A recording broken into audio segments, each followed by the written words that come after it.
এইখানে অনেকগুলো পরিবারের আছে, আমরা না রাস্তা এখন এই রাস্তা নিতেছি প্রায় 1-2 কিলো, প্রায় 30 হতে 35 মিনিট।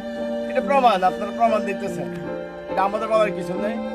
আর কি বলবো, সামাজিকতা আমাদের কত নিষ্ক্রিয়তা আছে, আমরা লাস্ট পর্যন্ত চিকিৎসা সেবা থেকে আমরা বঞ্চিত।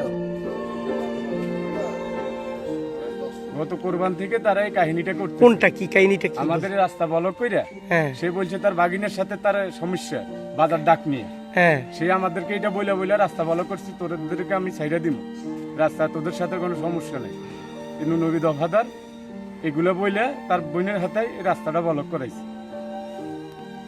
ছেলে মিলে পালাই দিছে। এ কি কেন কেন কেন এটা দিবে না রাস্তা করতে, এখানে ওরা ওদের জায়গা দাবি করতেছে। হ্যাঁ, ওরা দাবি করতেছে।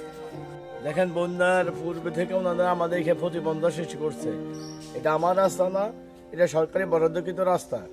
এই সোলিংটা করা ছিল, সোলিংটা করার পরে ওনারা সোলিংটা ইটা পুকুরে ফেলে এই যে বারটা দিছিল, বেড়াটা দিছিল।